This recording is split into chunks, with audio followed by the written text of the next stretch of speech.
All right, it looks like we've leveled out. We'll probably still have a few people joining us throughout the presentation, but that's all right. So hopefully you see a major on there you're interested in. We have some great students and faculty today that we're going to be talking to. So I'm going to go ahead and exit out of here. This is a great information. If you haven't checked out our website, we are at the College of Arts and Sciences, and we're at cas.okstate.edu. So I'm going to stop sharing here so you can see all of our panelists. And then we're going to introduce ourselves and we'll go ahead and get started.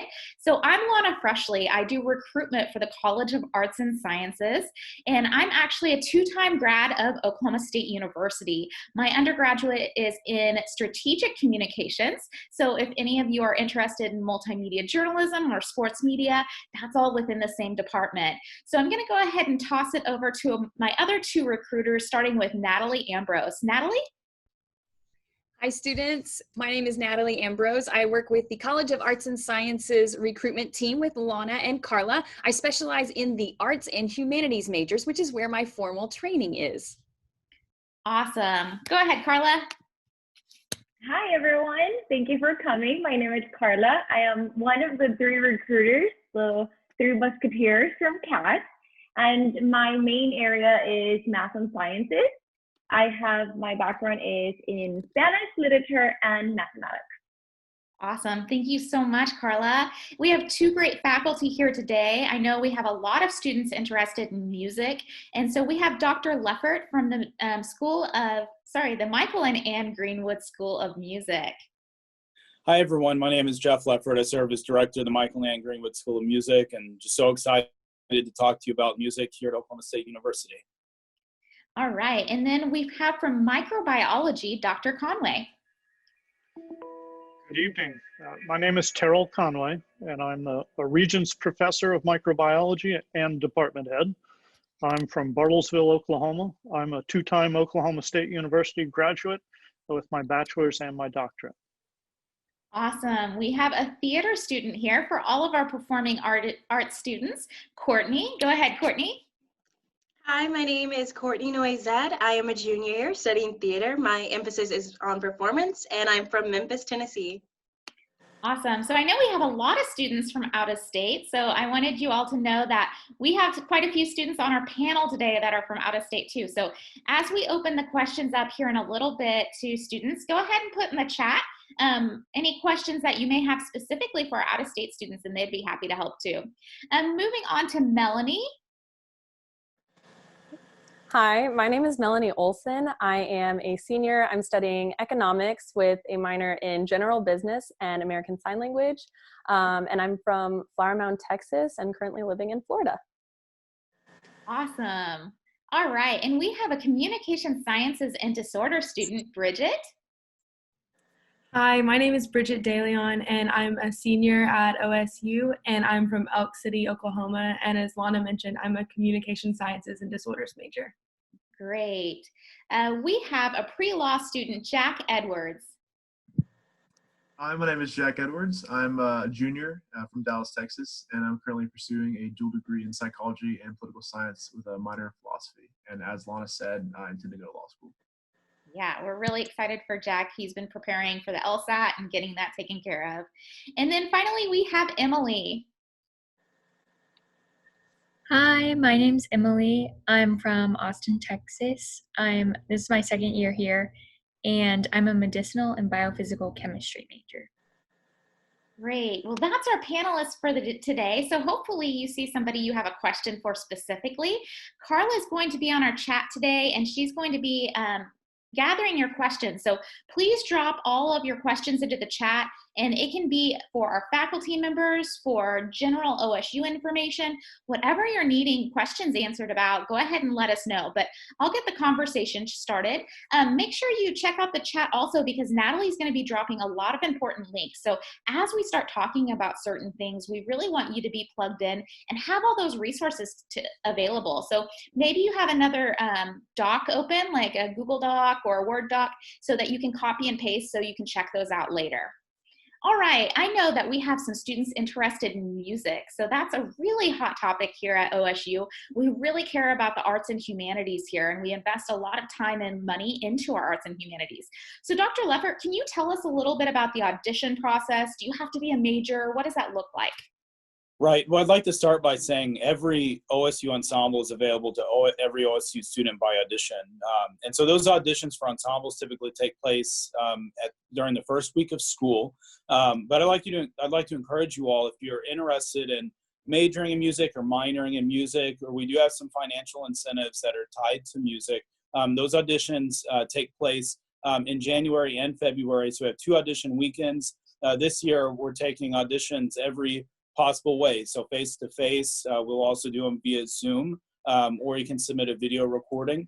But if you can make it to the audition sites, we'll have performance opportunities and virtual campus tours and engagement activities and all of those things.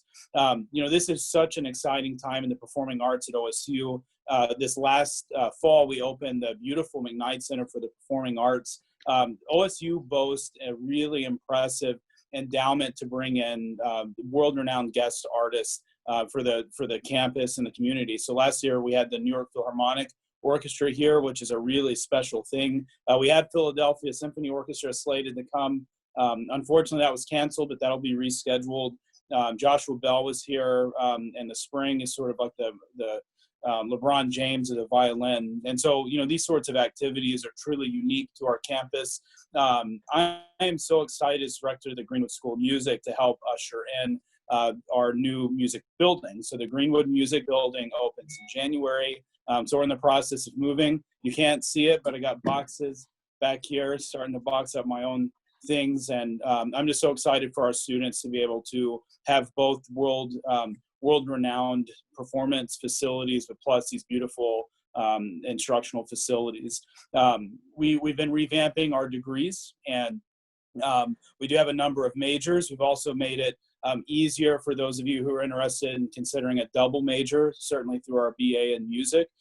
We also have in the works a number of new minors. And so for those of you that want to major in something else, but still want to continue to foster your interest in music, you can do it through the minor. Even if you're not interested in that and you just want to be in the orchestra or participate in marching band or any of the bands or the choirs, we have a number of ensembles. Our newest major is our Bachelor of Science Music Industry degree that's really been extremely popular, that continues to grow. And one of the cool things about the new building is it comes equipped with a state-of-the-art recording studio and a number of booths. And so we have this outfitted with cutting-edge technology. And so from my perspective as director, I'm all about giving students a competitive advantage upon graduation. And so for us, that means getting sort of hands-on experience working on vocational specific items. And what's pretty cool right now is for Greenwood School of Music students, they can pursue the degree through music industry and also work as an employee of the Mcknight Center. And so by the time they graduate, they actually have tangible work experience. So this is an exciting time in music. I mean, I just can't think of a better place than OSU. I'm really proud of our students this year, sort of making it work. I just came from something we call Halloween at the Hideaway. So the Hideaway is a pizza joint here in Stillwater. And in a normal year, we do these number of performances where the students dress up in costumes, and it's a pretty good fundraiser. Well, due to social distancing, we can't do it the same way, but we've outfitted this very large trailer with a sound system and a curtains and like lights and all this stuff. And so they're having a great time out there jamming. We had singers, songwriters, and trumpet ensembles, and you name it. And so it was a pretty cool thing tonight. Stuffed full of pizza, but otherwise happy and excited to answer any questions you have about music. But certainly we want all OSU students, regardless of major, to be involved in any capacity you feel comfortable engaging in. Awesome. Yeah, there's so many great opportunities. And I think Natalie already put the website, but for more information on auditions, the majors, you can go to music.okstate.edu. Now, keeping on to the arts and humanities, I'm going to go ahead and open it up to Courtney here.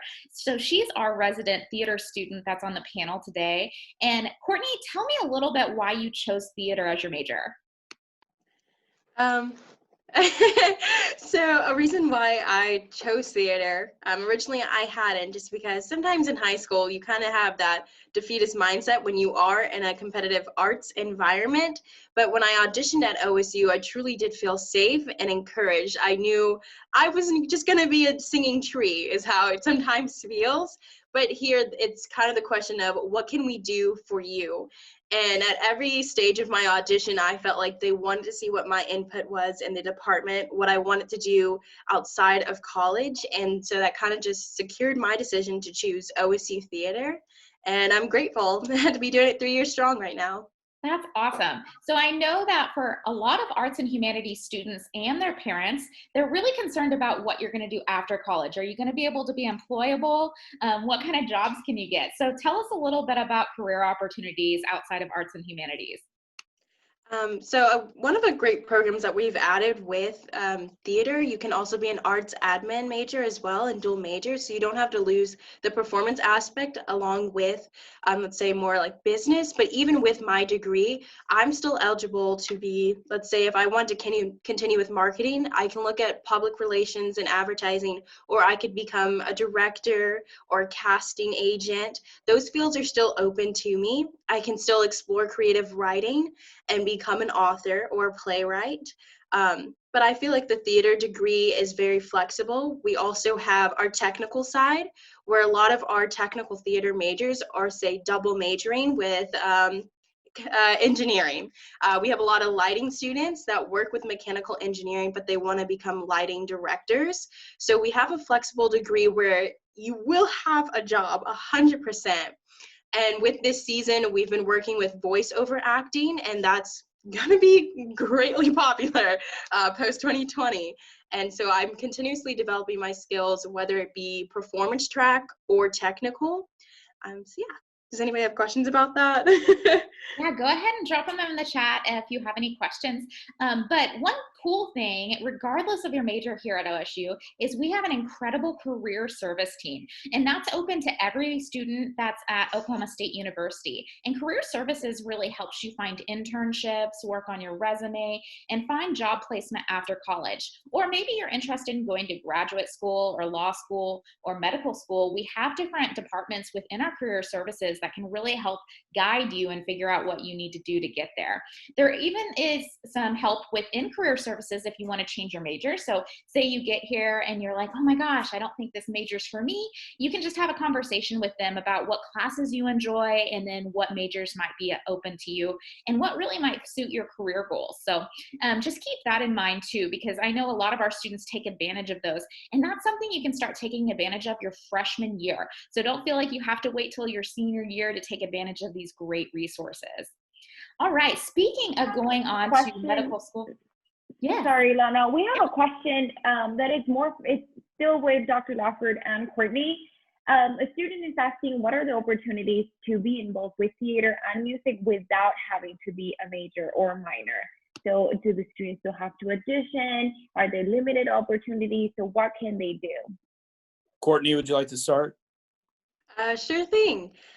So a lot of times we have students that aren't, let's say, performance or technical majors with theater, and they're kind of dabbling. So we have open auditions, like Mr. Lawford said, first week of school or just the first 2 weeks of school, and you don't have to be a specific minor or major, and that allows you to understand who's really in our department, who would you work with if you continued with it. A lot of people are now turned into theater majors after their first audition or first show with us. We get a lot of English majors. They switch to the dark side. They become extroverted English majors is what I call it.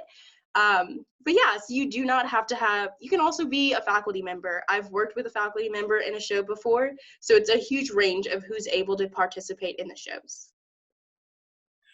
So music is similar to theater. All ensembles are open to every OSU student, and that's usually how OSU students who are not pursuing a degree, either major or minor, they usually engage in our program through the ensembles. And so that would be like the Cowboy Marching Band, the Wind Ensemble, Symphonic Band, Orchestra, the jazz bands, the opera, the choirs. We have a jazz choir. I'm sure I'm missing some other things, but it's usually through those ensembles. Some students will take private lessons, and so we do offer them in guitar. and every other instrument. You know, this, in addition to like class piano, something new that we're doing this year is introduction to guitar. As a class, as we noticed this a lot, you just want to dabble in it a little bit, and so we're offering it that way. And of course, you can engage in our coursework. Every course without a prerequisite is open, and so that could be like Music Theory 1, some of the music history courses. We do have music technology courses that are specifically designed for music industry, but you don't have to be a music industry major. And so if you're interested in recording technologies, or some of the digital audio editing things, or things like Audacity or Ableton Live, we have those courses, and we're expanding our course offerings with the opening of the building coming in January. So certainly there's many ways to engage in music regardless of major. And I just want to mention one last thing. We offer 4 shows a year. 3 are going to be straight plays, and the 4th one in the spring is going to be a musical. And if you don't feel comfortable doing, let's say, like a main stage season production show, we also offer theater clubs that produce around 4 to 5 shows a year. So that's another opportunity to get involved with theater. Awesome. Thank you so much, Dr. Leffert and Courtney. Those are great answers. All right, moving on to pre-law specifically. So Jack, this is you. So we have a lot of students that want to go on to law school. So do you have to be a specific major to do law school, or what does that look like for you? No, absolutely not. That's one of the great things about the College of Arts and Science, is that you can make any degree plan pre-med or pre-law. So for me personally, political science is a major that a lot of law students do choose. But I had a passion for psychology that I developed from high school, some AP courses I took there. So I decided that I was going to major in psychology and bring that on the pre-law track. And that's, like I said, it's the great thing about the CAS majors, is that I can study something that I love and also prepare myself for law school. And so, Jack, you said something very important. You're doing a double major. And so we probably have a lot of students that are interested in doing a double major. So is that really hard, or what does that look like? Absolutely not. It sounds way more intimidating than it is. Another great thing about College of Arts and Science majors is, especially if you're picking 2 majors within the same category, so like 2 like math sciences or 2 fine arts, there's a ton of degree overlap. So it's really easy, especially if you're coming in with any high school credit at all, whether that be AP credit, dual enrollment, Cowboy concurrent. Any credits you're coming in with can make it very possible to do double major and still get out in 4 years. Awesome. Thank you so much, Jack. And so speaking of pre-law, we also have a lot of pre-med. So I know a lot of you are interested in pre-med. And the cool thing about pre-med is you don't have to do necessarily a biology degree or a certain science degree. So Dr. Conway, can you tell us a little bit what that looks like for going on to medical school or any kind of health-related field? All right, very good. So your groundwork will be in microbiology, biochemistry, and chemistry, and biology. The first year of medical school, dental school, vet school is pretty much the same across the board, and it's very heavy in microbiology. And there's probably never been a better time to be a microbiologist, but it really is an ideal preparation for medical school. We offer cell and molecular biology. Your first year of med school is cell and molecular systems. That sounds similar. It is. We teach microbial biochemistry. We even teach brewing microbiology, which is fun, but well, maybe it'll help you relax after med school. But at any rate, we teach pathogenic microbiology, immunology. So we're really the foundational coursework in the first year. That's awesome. And so I know we have a few students that are interested in doing research also. And Oklahoma State University is a research institution. And we have this great opportunity to offer research starting your freshman year. So Dr. Conway, how can students get involved in research? There are a couple of different freshman research scholar programs, and you should sign up for those. If you don't get in, that doesn't matter. It doesn't mean that you won't get into a research laboratory. We have about 250 microbiology majors, and around 20 to 25% of our undergraduate students will work in a research lab at some point during their academic career, typically for a year or 2. And they'll be given their own research project and work with the faculty member and graduate students in those laboratories. All right, I that's have a great. question. Oh, yes, Oh, Carla. sorry. We have a question. We have two questions actually. One is, if I want to be a biology major and go on to vet school, which is my plan right now, but if I change my mind, what other career options do I have with a science major? But there are all kinds of biology careers out there. I'm not as familiar with those, quite frankly. I think of fisheries and wildlife and ecology and that kind of thing. I'm sure that the biologists would tell you that it's much more than that. It's a strong foundation for cell biology research. That would mean you're going on to graduate school. I think more in terms of model systems. So in plants, you have model plant systems. In microbiology, you have E. coli and other model microbial systems, and you have mice and other animals as model systems in biology. If you're going into research, any one of those, depending on what your interest is good training. Another question is, do you have any options to study genetics within your department? To study, sorry, I didn't hear. Genetics. Yes, you'll find genetics in all three of our biology departments, so plant bio, microbio, and bio. That's in our title. We are microbiology and molecular genetics. But genetics is such a powerful tool. It's used in all fields of biomedical research today. Awesome. Carla, did you have any other questions right now? Yes, another question is, and I will answer this one, but I want to repeat it for everyone to know. What are other majors besides biology that are good to go on to medical school? Actually, within CAS, we have a ton of opportunities for you to pursue any kind of health career, whether that's going to vet school, dental school, medical school, whichever health career you want to follow. You can do biology. We also have, so biology is more of the general degree. You learn a little bit about everything within life sciences. We also have zoology, which is mainly the study of animals. We have physiology, which is mainly the study of humans.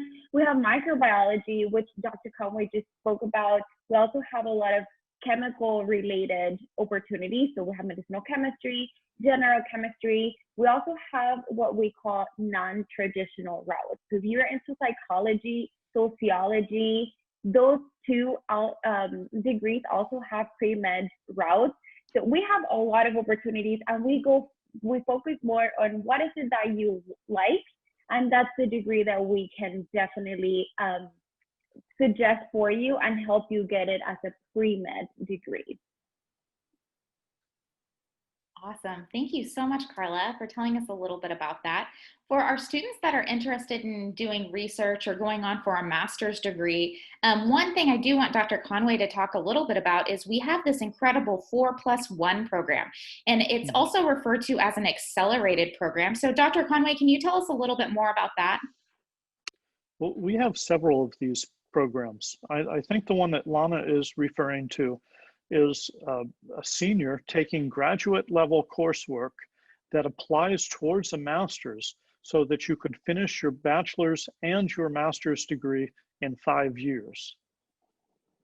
We also have a medical laboratory science program, which is a 3+1, and that's three years on the university campus, 1 year as an intern in one of the local hospitals. And that's 100% employment coming out of that. So that's a med technology job doing tests in hospitals. There's a 4+1 program for that as well. So there are a number of ways to get where you want to go. One of the things I like most about Oklahoma State University is how easy it is to get 2 majors. Because most pre-med, pre-dent, pre-vet students will be taking microbiology. Nearly every one of them is 1 class away from getting a minor in microbiology. And since many of our students understand that preparation for medical school is not a bad idea, the coursework at OSU in that area is very challenging. So if you can be successful in biochemistry and cell and molecular biology at OSU, you can be successful in medical school. Awesome. And another accelerated program that we haven't talked about is we also have computer science, which is a really good one. So it's a 4+1 program. So you can do computer science and your master's in computer science within 5 years. So if that's something you're interested in, there's more information on the website as well. Carla, do we have any other questions before we move on? Yes, this one is more, I will ask you, Lana. What's the difference between animal science and zoology, and which one's better for vet school? Awesome. That's a great question. So really, those are both going to be good options. So the difference between the two programs is zoology is going to focus on all kinds of animals. So that's going to be everything. If you want to go on to study marine biology, it's going to study everything from tigers to giraffes, all of the animals.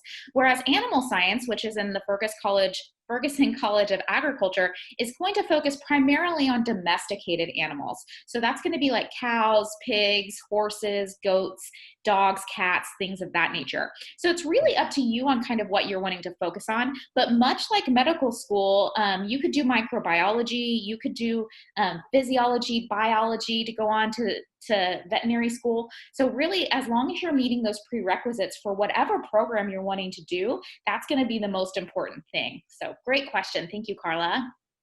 We also have 3+1 programs for medical school and veterinary school, where you get 3 years of your undergrad coursework, and then the first year of medical school or vet school applies backwards to finish your bachelor's degree.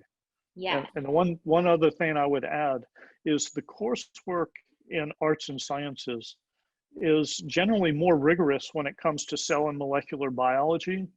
So students who go through arts and sciences are more likely to finish veterinary school than those who come from an ag school. And I'm probably being a little bit too frank, but that's what I learned from your instructors at the vet school. And another thing for, since you all are in high school, a good opportunity to think about is there is the early admission program for high school students for veterinary school at OSU. And that actually, your application process starts your senior year of high school. So if you're interested in learning more about that, you can find out more on the veterinary website, and I'll have Natalie share that link so that you can learn how you can apply. And like I said, that is for your senior year of high school. So it is rather quick if you want to get going on your application for veterinary school, which is after your undergraduate degree. All right, we are kind of running short on time, so I'm going to go ahead and move on. Carla, did you have one more question? Yes. Is there a 4+1 program in mathematics?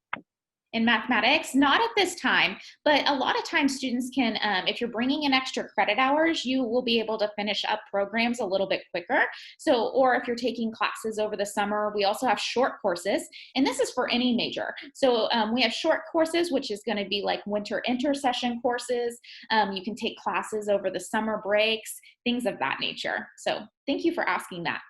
I want to go ahead and move on to Emily. So Emily is one of our students, and she's doing medicinal and biophysical chemistry. And that's one of our newest programs at OSU. So since we're on the topic of the sciences, Emily, can you tell us a little bit about what you're studying and what your long-term plans are? Yeah, so actually, when I was getting enrolled coming into my freshman year, my advisor kind of introduced me to the major, and it's a really unique major. OSU, it has kind of made this program as like a major that pretty much sets you up for medical school, or really most health career like graduate programs. And yeah, so you take pretty much all prerequisites that align with medical school programs, and then there's a lot of advanced chemistry classes that are unique and kind of interesting and helpful for the future. So yeah, you kind of take a lot of chemistry and just really interesting classes, I think. So yeah, it's a good major. Yeah, and the cool thing about it is it can prepare you to go on to medical school, or in your case, it's going to prepare you to go on to pharmacy school. Is that right? Yes, yeah, that's kind of the plan, but we'll see. Awesome. Well, thank you for telling us a little bit about that. I do want to touch on a few other majors really fast. So for those of you interested in communication sciences and disorders, we have Bridget. And so if you're not familiar with what that major is, I know it's pretty long and it doesn't sound very clear, but that's going to be the prerequisites or your undergraduate program to go on to speech pathology or audiology school. So Bridget, what is your life plan looking like? Which route are you taking? I'm currently working on my applications for speech language pathology graduate programs. And so I would like to hopefully become a speech language pathologist, or a speech therapist is a more common term, I think, for it. And hopefully I'll get in somewhere.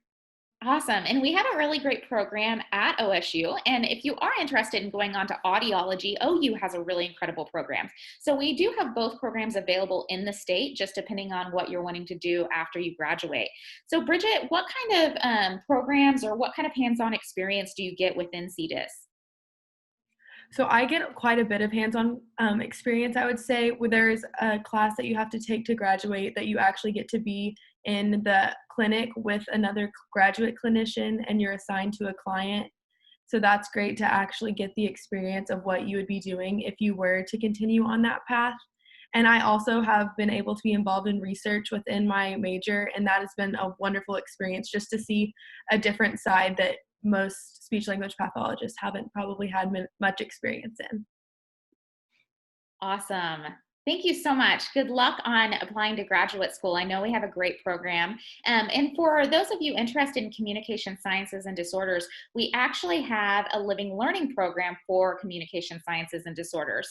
We also have one for media majors. So if you're interested in sports media, multimedia journalism, or strategic communication, we have one called the Media House. So I'll have Natalie share the Res Life information, and then that's where you can find out more about living learning communities or living learning programs.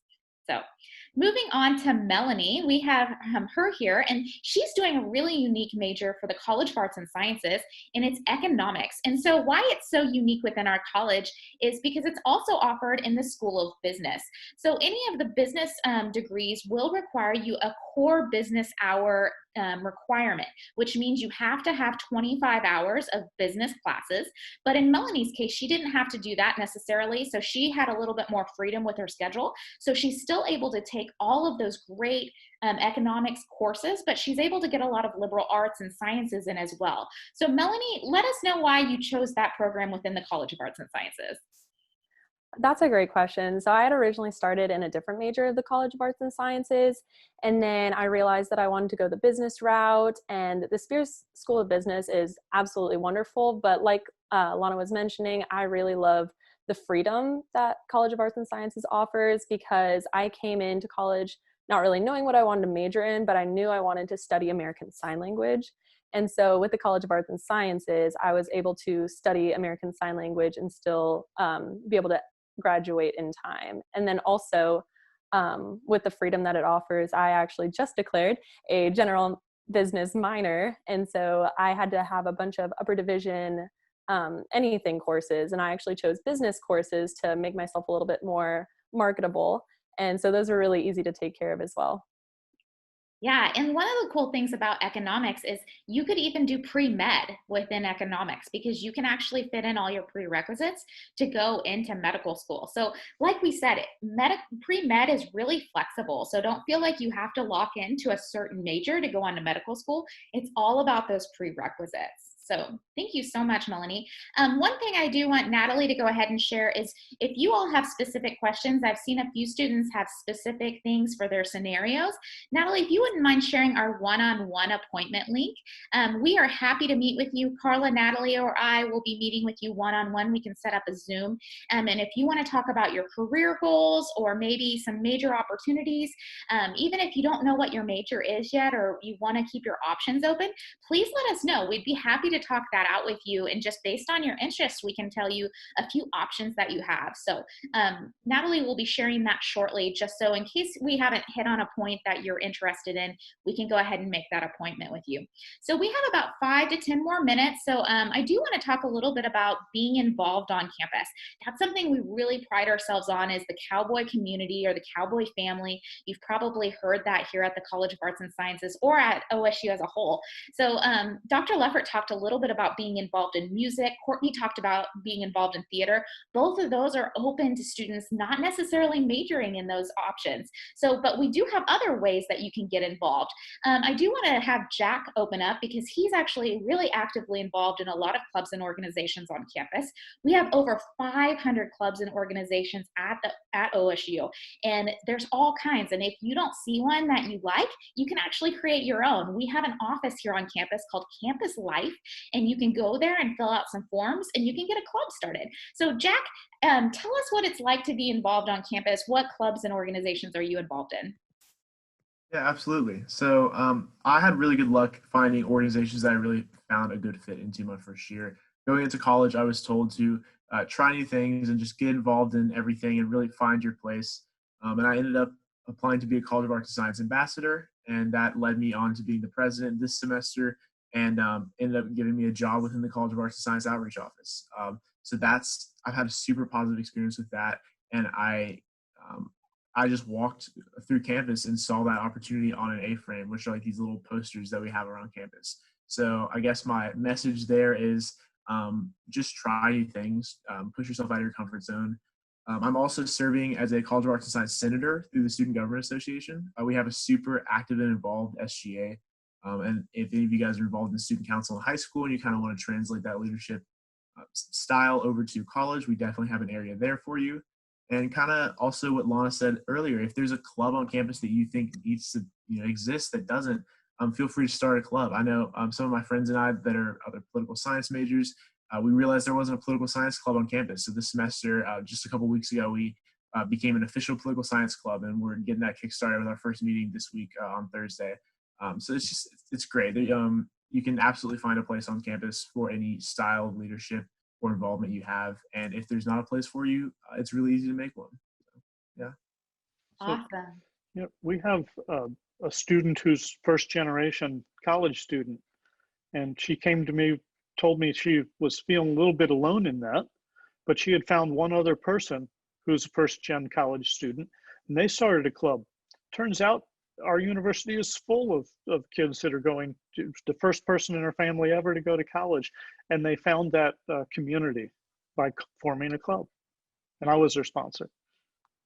That's great. And I mean, like you can see, there's a lot of great ways to be involved, and clubs and organizations are great ways to meet students outside of your major or maybe people you wouldn't normally meet. So definitely try to get involved. I know probably a lot of you are interested in sports. Emily is actually on our track and field team. So she is in a part of the NCAA athletics, but Emily, I mean, do you have to be an official athlete, or can you be involved outside of just the NCAA? What does that look like? Yeah, so it's really awesome to just be involved in things outside of maybe all the things that your major offers, because it kind of gives you just some different activities to take your mind off of school. And yeah, we have like awesome like intramural sports, and we have the Colvin Center and clubs and organizations where you can play sports and continue to play competitively or just for fun if you want. Yeah, so there's a lot of opportunities for that, and I always encourage it because it's a good thing, I think, to get involved and on campus and with your friends. You can have fun or be super competitive, or yeah.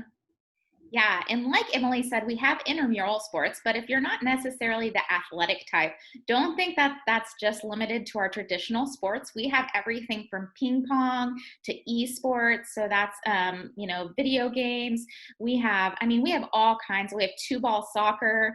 Pretty much anything you can think of, billiards, bowling. doubles tennis. So whatever you're interested in sports-wise, you can definitely find a club or intramural sport to go ahead and get involved.